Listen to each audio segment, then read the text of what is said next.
everybody. So I wanted to title this video, Tyler Perry Wins. And I'm going to pretty much explain what I mean by that.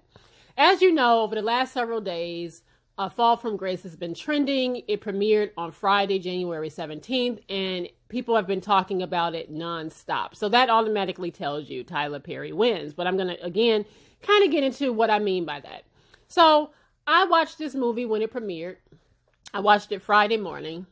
And then I went back later that evening and I watched it again because my cousin and I were talking about it.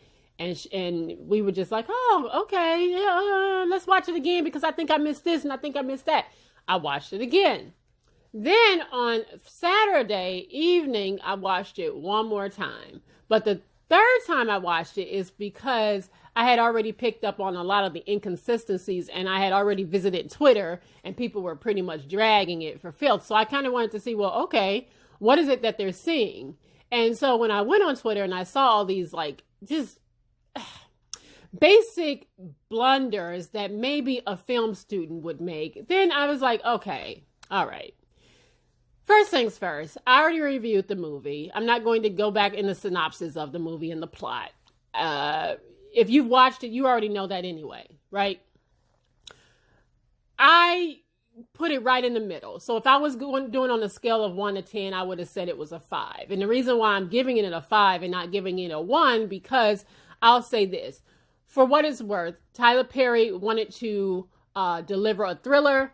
And for the most part, that's what he did. If we are defining thriller as, you know, the twists and turns that he gave people and the fact that people were like, oh my goodness, that made it a thriller. It wasn't scary because thrillers don't necessarily always have to be scary. They just have to have plot twist. And that's technically what he did. So for that, I'll say he delivered that much. But as far as it being a good film, in my opinion, it was not. And let me explain why I'm saying that. And even though I've said that kind of before, I'm going to kind of flesh it out.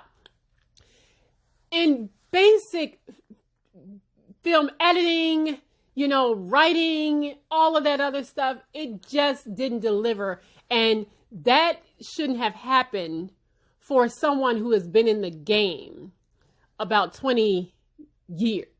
Almost 20 years of making movies. Tyler Perry made some first-year film student blunders. So for that, he kind of deserves a little, like, slap on his hand. Like, you know better than that.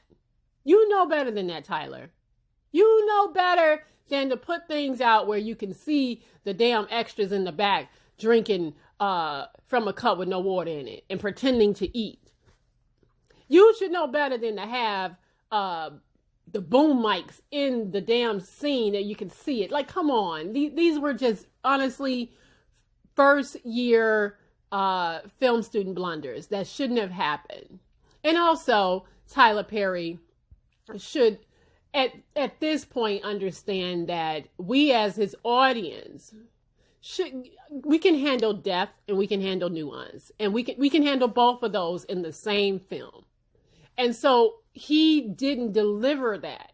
Everything was very surface level for about 2 hours when he could have honestly dived much deeper into these characters, which I would have loved to see because he did have the story itself, the premise of it was actually pretty good. And I think from what I'm reading, Tyler Perry actually pulled this from a headline. So this is technically this story of this Virginia person or Virginia con man or con artist or woman getting conned by. This is actually pulled from the headlines.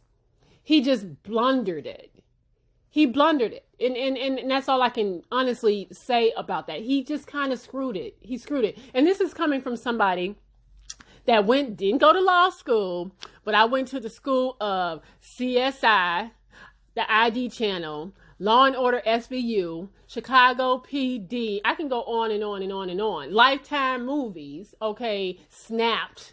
I can go on and on and on to sit here and watch that movie with that kind of eye and say, come on, Tyler, come on. Nah, you can just watch ID channel all day and piece this together better than what he did.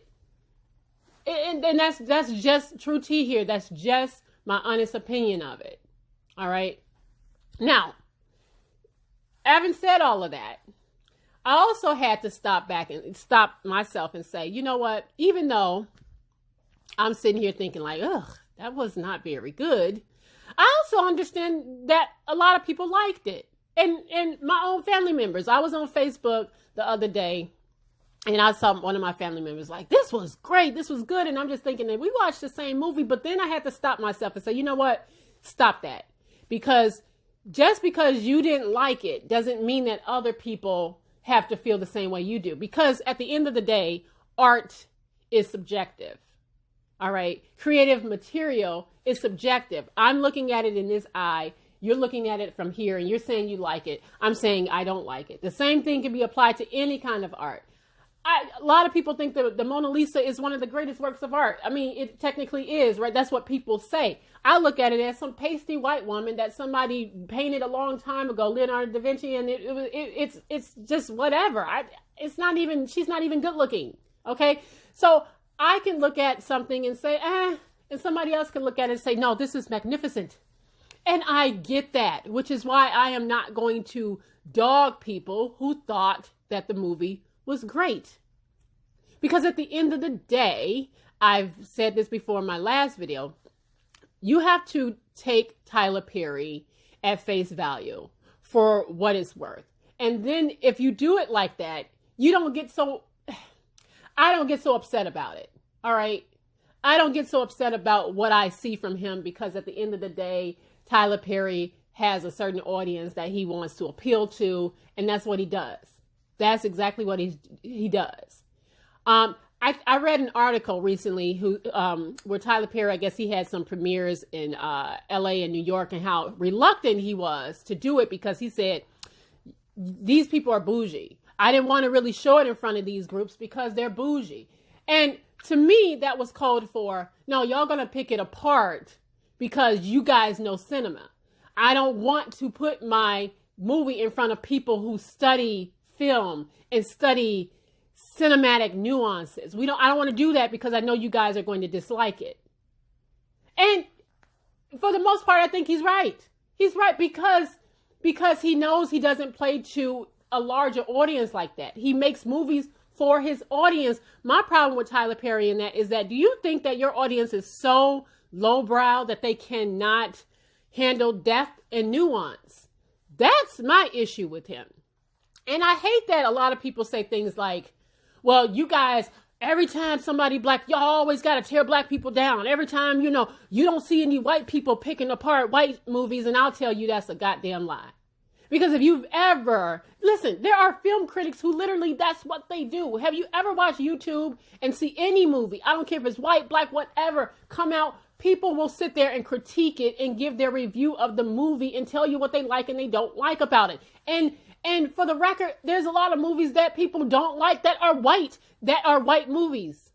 Have you ever seen one of these nerdy guys that are like so into Star Wars, and a Star Wars movie will come out and they hate it and they will shred it to pieces. They will shred that shit. So stop saying and stop subscribing to the idea that white people don't shred or pick apart or critique their movies. That is a lie.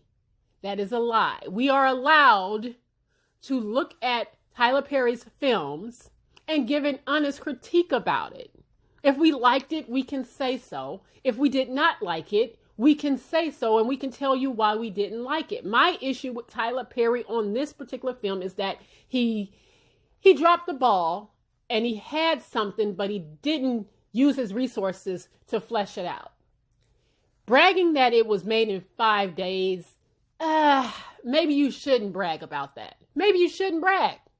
Maybe you shouldn't brag about making a movie in 5 days, because then we're going to look at it and say, oh, it shows. We can see all these goofy little blunders that a man that's been doing this for about 20 years shouldn't have made. You shouldn't brag about making that in 5 days, which meant maybe you cut corners. Maybe you cut corners that you didn't need necessarily to make or cut corners on, because you literally pieced this stuff together and now you got people shredding it. shredding it apart. All right. Like I said, I think the premise, I think he could have had something really, really special in this movie. Like he could have really did some really great stuff with this movie. But he didn't, and he took shortcuts, and he kind of shortened everything, and he didn't have to, and the pacing was wrong. And so because of that, I am saying I just don't think it was very, very good, but that's just my opinion. Now, Tyler Perry still wins, though. Tyler Perry wins because at the end of the day, whether you liked it or you hated it, whether you saw it all over social media, you probably went and watched it just out of curiosity, just to laugh at it. Whether you watched it because you really wanted to see it, like at the end of the day, I made it plain that I was going to watch this movie because I wanted to see it. I wanted to see Tyler Perry's first Netflix film. I was excited for him. Okay, because at the end of the day, kudos to him for doing everything that he's doing, right? Now, that doesn't absolve him from criticism, but kudos to him for at least being able to make that next leap, right, onto Netflix. That's a big deal. When I watched it, yes, I was like, oh boy, yikes. But at the end of the day, a lot of people were saying that. A lot of people were saying it was good. And a lot of people was like, I haven't seen it yet. Let me go watch it. So at the end of the day, whether you liked it or you didn't watch it, it was trending. And people that hadn't seen it went to go see it anyway, just to laugh about it. And because of that, the streaming numbers did really, really well. The streaming numbers aren't officially in, but I'm telling you that it was streamed a lot, which means at the end of the day, Tyler Perry gets the numbers and Netflix will still want to be in business with Tyler Perry because of the numbers. So he gets to do this all over again. Now, my hope for Tyler Perry is when he gets to do this all over again, he'll do it the right way. He'll do it the right way. He'll take his time because now he has Netflix's backing. They are in business with him, which is what he wanted, which is a good thing, right? And he'll take his time. He'll take his time. Maybe he won't. Maybe he'll do this all over again so that we can laugh at it, talk about it. He gets the numbers and it's a cycle that keeps going and going and going. I'm hoping that Tyler Perry will learn from his mistakes here because again, these were mistakes that a rookie would make. He's a vet in the game. He shouldn't have made these kind of cinematic blunders in a movie that was on Netflix. But, it is what it is. Tyler Perry wins, though. At the end of the day, Tyler Perry won the weekend. All right. Bad Boys was big. Bad Boys 3 was big at the box office, but Tyler Perry won the weekend. Please understand that. People were talking about that Fall from Grace all weekend. People still talking about A Fall from Grace all weekend. And they'll still go back and watch and stream it even if it's just to go see what they missed the first time. Even if it's just go see, oh shit, I didn't realize that there was nothing on that cell phone. Oh, I didn't realize that there was nothing in that man's glass. Let me go actually see that part. And you're going to stream it. It's going to get the numbers. And again, he wins. All right. Tyler Perry wins again. I wish that Tyler Perry, and we've had these conversations many, many times about Tyler Perry when it comes to Black women and writers. I hope that Tyler Perry could certainly use his influence and his resources to at least consider hiring more creatives. And I love the fact that, yes, is he giving Black actors work? I love that he's doing that. I would never take that away from Tyler Perry. And every time you say something like, well, y'all not doing nothing. No, because we don't have $600 million, right? But Tyler does. So Tyler doesn't have to cut corners for all of that. Or is he cutting corners so that he can hire more people? I don't know. But I feel like a man that is sitting on that kind of studio and sitting on that kind of resources, that kind of capital, that kind of backing from Netflix can do a better job. And that's just my opinion about that. We want Tyler Perry to move away from the old trope of, the Black, downtrodden Black woman, always being a victim of her own circumstances that she created. We want to get away from that. All right. We really want to get away from that kind of storytelling. And I hope that Tyler Perry, while he has this big table that he built, that he'll just put some writers around it. You can still make it a Tyler Perry production, but have other people writing Tyler. That's all. It'll still have your stamp of approval. It'll still have your thing on it. I know you have a vision. You can still write for your audience, but, expand your horizons, get more creatives in there so that they can help you out. Because A Fall from Grace could have been way better. All right. But anyway, I was on the internet and I'm going to kind of leave you with this little snippet. I love the Boondocks. I'm a Boondocks fan. I've watched the Boondocks for years. And I didn't realize that there was a Tyler Perry Boondocks episode that actually had got banned. And you cannot really find it anymore. You can't find the entire episode. All right. But what happened was the Boondocks makes fun of everybody. Hell, they made fun of R. Kelly. They did Martin Luther King. They did all of that. But anyway, the Boondocks did a little snippet where they were kind of making fun of Tyler Perry. They didn't use his name, but they was talking about Tyler Perry. And Tyler Perry got wind of it, and he had it pulled off of TBS. I mean, he had a deal with TBS, and he threatened to leave TBS and not do business with them anymore because they are also with adult. You know what it's called? Where the Family Guy comes on, Adult Swim, and so.